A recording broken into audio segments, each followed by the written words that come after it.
Hello and a warm welcome to you wherever you are watching from today. I should say plainly at the start, I am an AI-generated presenter with an AI-generated voice, not a real or licensed physician, and this video is educational, not medical advice. Every time you sit down to a meal, something remarkable happens quietly inside you. Your blood sugar rises, and a finely tuned control system goes to work bringing it back down. After 60, most people assume that system simply wears out with age. It does not have to. Your energy, your focus, your strength, and your independence in the years ahead all depend on how you treat it. And here is the part almost nobody tells you. That system runs on what you feed it. Before we go any further, one important word of caution. If you live with diabetes, prediabetes, or low blood sugar episodes, or if you take insulin, metformin, or a sulfonylurea medication, please speak with your own doctor before changing your diet. Foods that steady glucose can shift how much medication you need, and that adjustment deserves medical guidance from someone who knows your history and your numbers. Here's a number worth sitting with. According to the Centers for Disease Control and Prevention, nearly half of American adults over the age of 65, about 48%, are living with prediabetes. And more than 8 out of 10 of them have no idea. No warning letter arrives in the mail, no obvious symptom sounds an alarm. Just a slow drift in the background, showing up in disguise as an afternoon slump, a foggy head after lunch, or a stubborn waistline that ignores every effort. Now, I have spent years studying how food affects blood sugar and healthy aging, and here is what the evidence says plainly. This drift is not destiny. The same research that tracks the problem also points to ordinary, affordable foods that work with your body's own control system instead of against it. Over the next several minutes, I'm going to walk you through 6 of them, counting down from number 6 to number 1. Each one comes with the science, the mechanism, and a simple way to put it on your plate this week. And I want you to stay with me through all 6, because the food at number 1 is not an exotic supplement or an expensive import. It is a humble pantry spice that almost everyone already owns, almost everyone buys in the wrong variety, and almost nobody realizes has this kind of research behind it. Before this countdown is over, you will learn the one small detail printed on the label that separates the helpful variety of this spice from the kind you should use more carefully, a detail most shoppers have never once been told. By the end of this video, you will never look at your spice rack the same way again. Before we begin, tell me in the comments, how old are you and have you noticed quieter warning signs?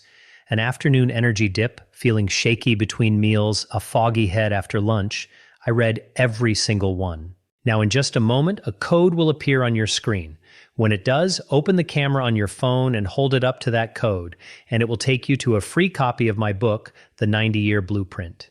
It is filled with the same kind of practical, evidence-based guidance you are getting today, and it will not cost you a thing. There is also a link waiting for you in the description below. This is my gift to you with my thanks for spending this time with me. So let us begin. As we count down, keep 2 simple mechanisms in mind because you will see them again in every single food on this list. The first is slowing things down. When a meal digests slowly, glucose enters your bloodstream in a gentle stream rather than a flood, and your body can manage it calmly, hour after hour. The second is helping your cells listen again. Insulin is the hormone that knocks on the door of your cells and asks them to take in sugar for fuel. After 60, those cells can start ignoring the knock. That is what doctors call insulin resistance. Certain foods help your cells hear that knock more clearly. Every food on this countdown works through one of those 2 doors, and the best of them work through both. One more promise before we start. Nothing on this list is expensive, exotic, or hard to find. Every single item is sitting in an ordinary grocery store right now, waiting to do quiet, steady work on your behalf. All right, let us count them down, beginning with number 6. Number 6, leafy greens, spinach, kale, and Swiss chard. These are the quiet workhorses of blood sugar control, and here is why. First, the mechanism. Leafy greens deliver almost no digestible carbohydrate, so they barely move your blood sugar at all. But what they do deliver is magnesium, a mineral your body needs at the very heart of glucose metabolism. Magnesium acts as a helper for the enzymes that move sugar out of your blood and into your cells, and national nutrition surveys in the United States consistently show that older adults fall short of it. A single cup of cooked spinach gives you well over 150 milligrams. Then there is the fiber, which slows the digestion of everything else on the plate, our first mechanism in action, and the evidence is not vague. In 2010, a meta-analysis published in the British Medical Journal, pooling data from more than 220,000 people, found that eating roughly 1.5 extra servings of green leafy vegetables a day was linked with a 14% lower risk of developing type 2 diabetes. That is a meaningful shift from a humble vegetable. Now, how do you get it onto your plate without turning your kitchen upside down? Aim for 2 loose handfuls a day. Toss a handful of spinach into scrambled eggs, stir chopped kale into a pot of soup during the last few minutes, or sauté chard with a little olive oil and garlic as a side dish. And do not overlook the freezer aisle. Frozen spinach is picked and frozen at peak freshness. It is often cheaper than fresh, and it keeps its magnesium and fiber beautifully. If salads leave you cold, that is fine. Cooked greens count just as much. 2 handfuls a day, most days of the week, and you have given your glucose system raw material it has been quietly asking for. Number 5, beans and lentils. If leafy greens are the workhorses, beans and lentils are the slow-burning logs on the fire. Here is the mechanism. Beans carry 2 special kinds of carbohydrate. One is soluble fiber, which forms a gentle gel in your gut and slows the release of glucose from your entire meal. The other is resistant starch.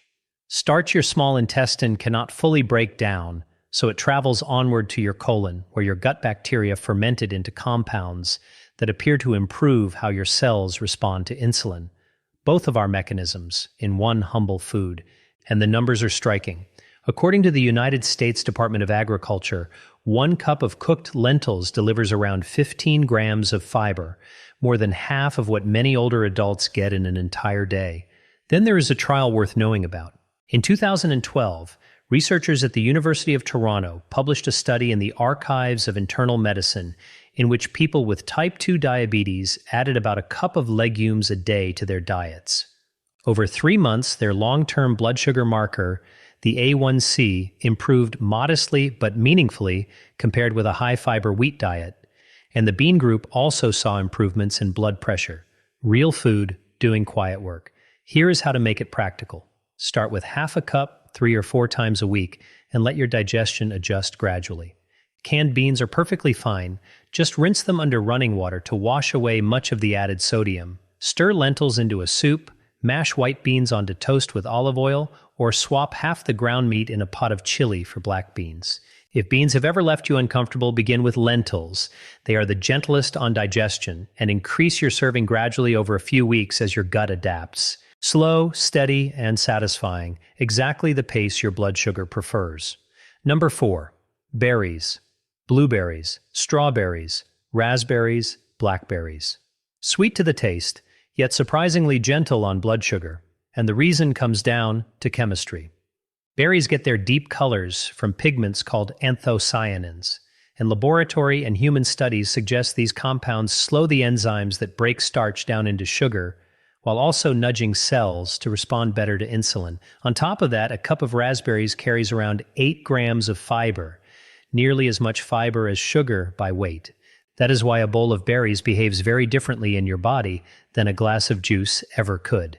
And here I want to point at one of the 3 things worth avoiding, because berries give us the perfect contrast: fruit juice. When you juice a fruit, you strip away the fiber that slowed the sugar down, and you are left with a fast sugar delivery wearing a healthy costume. Researchers from the Harvard School of Public Health made this vividly clear in a 2013 analysis in the British Medical Journal, following more than 180,000 American health professionals over many years. People who ate whole blueberries at least twice a week had roughly a 23% lower risk of type 2 diabetes, while those who drank fruit juice actually saw their risk edge higher. Whole fruit protected, juice did not. So here is the how-to. Keep a bag of frozen berries in your freezer. They are picked ripe, flash frozen, and often half the price of fresh. Add 3/4 of a cup to your morning oats, spoon them over plain yogurt, or eat a small bowl as your evening sweet. If fresh berries are in season and affordable, enjoy them. But please know the frozen bag gives you the same anthocyanins and the same fiber week after week, all year long. Skip the juices and the sweetened dried fruit, and let the whole berry do its slow, colorful work. If you are finding this useful so far, would you do me 2 quick favors? Tap the like button below. It genuinely helps this video reach someone else who needs it. And please subscribe to the channel and ring the small bell so you never miss a new episode.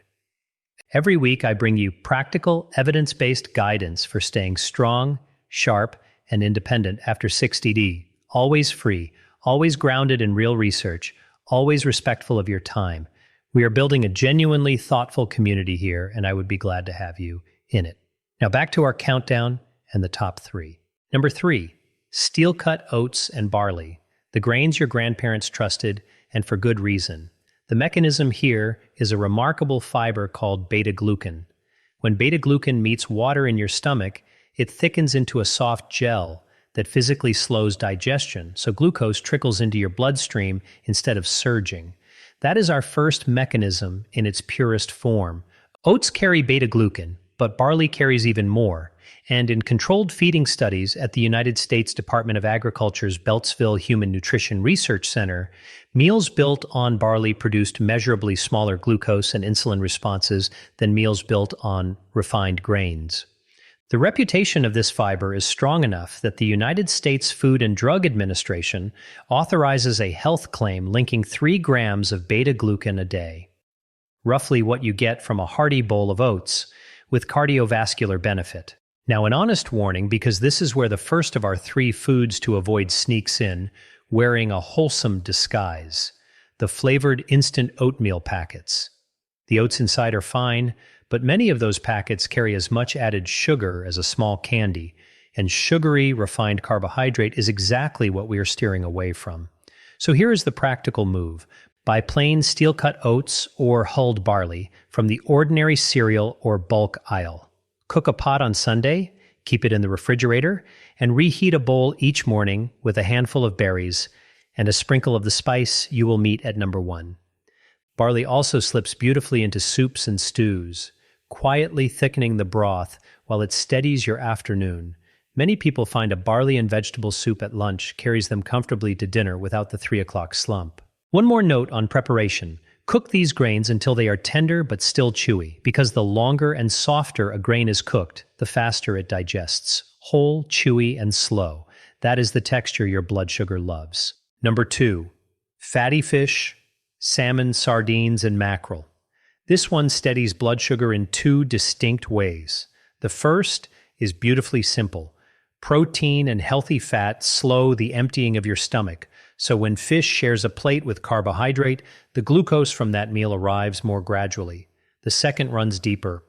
The omega-3 fats in these fish, known as EPA and DHA, help calm the low-grade smoldering inflammation that makes cells deaf to insulin's knock. In other words, fatty fish works both of our mechanisms at once. It slows the flood, and it helps your cells hear the signal. The American Heart Association recommends eating fish, particularly fatty fish, twice a week, and large observational studies of older adults have found that those with higher omega-3 levels tend to show better markers of metabolic health as they age. Researchers at the Harvard School of Public Health have estimated that eating fish once or twice a week is associated with meaningfully better cardiovascular outcomes in later life, and a calmer, better regulated metabolism travels with it. Here's how to bring it home. Aim for 2 fish dinners a week, each portion the size of the palm of your hand. Salmon is the familiar choice, but do not walk past the humble cans. Sardines and mackerel packed in water or olive oil are among the most affordable omega-3 sources in the entire store. They need no cooking at all, and they are rich in vitamin D as well, a nutrient many older adults run short on. Mash sardines onto whole grain toast with a squeeze of lemon, flake mackerel over a salad, or bake a salmon fillet with herbs while your vegetables roast beside it. And one small caution, if you take blood-thinning medication, large supplemental doses of fish oil are a conversation for your doctor, but ordinary servings of fish on your plate remain a friend to nearly everyone. And now number one, the food I teased at the very start, the one almost everyone walks right past, cinnamon.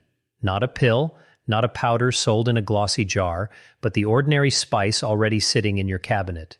Here is the mechanism. Compounds inside cinnamon appear to do two things at once. They slow the emptying of the stomach after a meal, and they seem to make cells more responsive to insulin-signal, both of our mechanisms, again, delivered by a spice.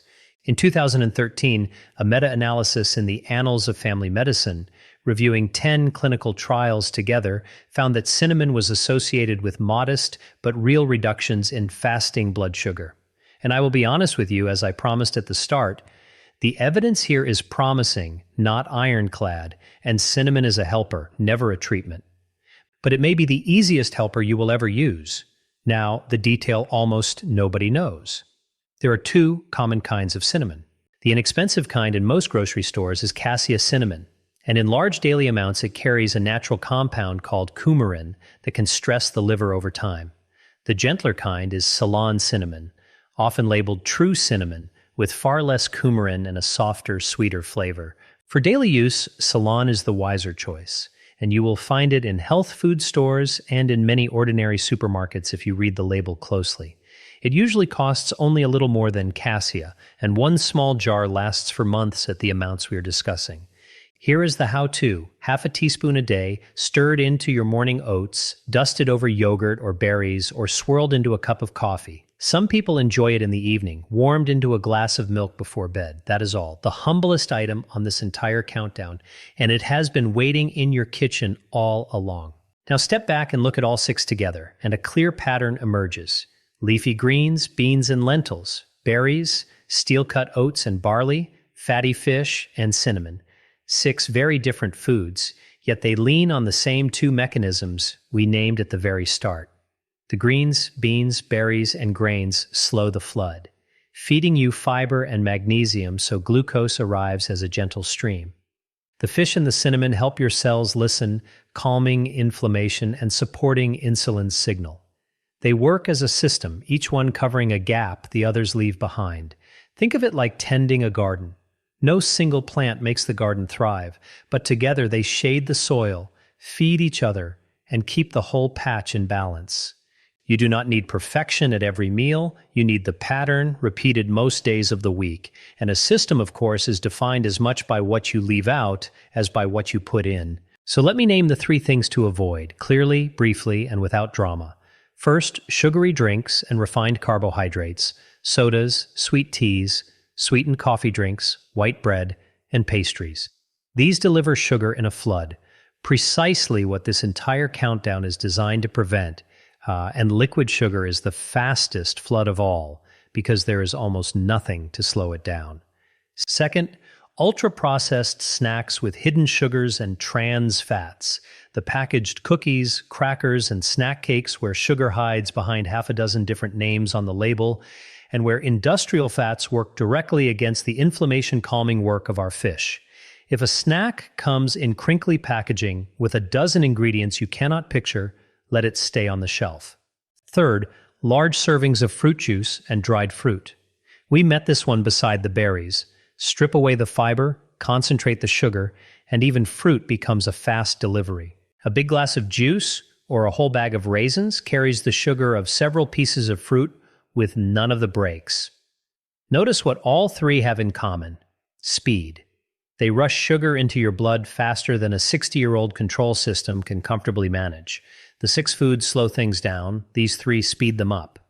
That single idea, slow the flood, help the cells listen, is the entire strategy in one sentence. Now, food is the foundation, but it is not the whole house. 3 habits multiply everything you have heard today. The first is a short walk after meals, 10 or 15 unhurried minutes. When your muscles move, they draw sugar out of your blood to burn as fuel, no insulin required, and research published in journals of the American Diabetes Association shows that a brief post-meal walk can noticeably blunt the glucose rise from that meal. The second is sleep. Even a few short nights can make otherwise healthy people measurably more insulin resistant, so guard your 7 to 8 hours as fiercely as you guard your diet.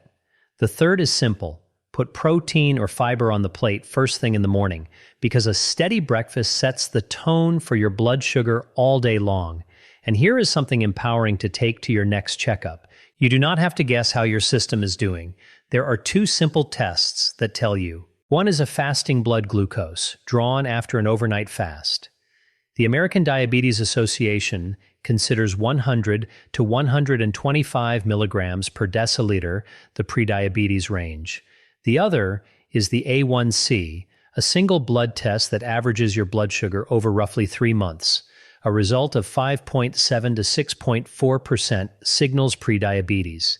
If you have never had these checked or it has been more than a year, ask for them. They are inexpensive, quick, and they turn vague worry into useful knowledge. One honest caution as we near the end: advice can flip once a condition is diagnosed. If you already live with diabetes or prediabetes, the same foods that help most people can change how your medication behaves, which is why your own doctor needs to be a partner in this conversation, not a bystander to it.